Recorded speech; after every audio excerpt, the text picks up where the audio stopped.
One of the things that I discovered after having gotten my PhD and before I got my postdoc, I had a couple of years working in private industry, consulting firm and a school reform nonprofit. And I discovered that the world of commerce is deeply uninterested in the world of ideas. The logic of the billable hour means that you don't have much time to investigate root causes. So when we get hired, by the Butte County Department of Probation to tell them how many people are going to be in this juvenile hall in 10 years, the spreadsheet's already written for that.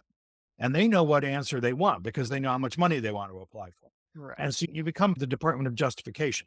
As academics, we got to be who we are by asking questions that nobody knows. We get in a car of knowledge and we drive it right out to the frontier, and then we get out and walk. Our job is to live in the unknown and to try to make sense of it. And you're constantly reframing the question. Why is it that we're thinking about this using this vocabulary?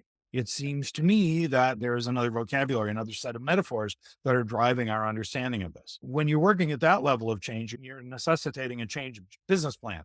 You're necessitating a change of strategy. You're not going through a college's accreditation where they give you the little blue ribbon and you get to go on doing what you do for another 8 years, right? Right.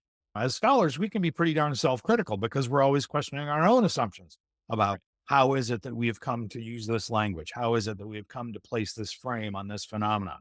In the business world, that's above our pay grade. We may make enough money to keep a household and raise a family and have our curiosity addressed in different ways. I've gone really full on in the last 8 years into fiction writing because I'm trained as an ethnographer. I'm trained to walk into a space and say, what are the unspoken rules going on here? Turns Hmm. out that's really great training for somebody thinking about a novel of characters who are encountering a world they don't understand. We ask questions and we get currency for that. We get grades, we get degrees, we get honors, we get awards, we get publications. There is no separation between our endeavors and our rewards.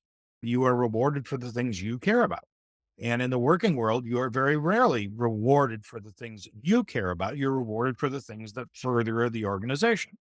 So there may be a way in which, like a lot of creatives in the world, a lot of people who are singers and, and musicians and actors, that we find other ways to exercise those muscles.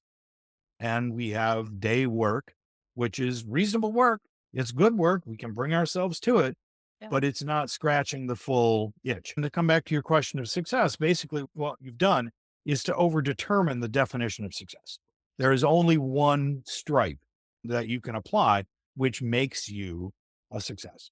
This is one of the things I always have to think about, and I talk with other folks, is that I am going to die. There will be a point at which I will no longer be alive.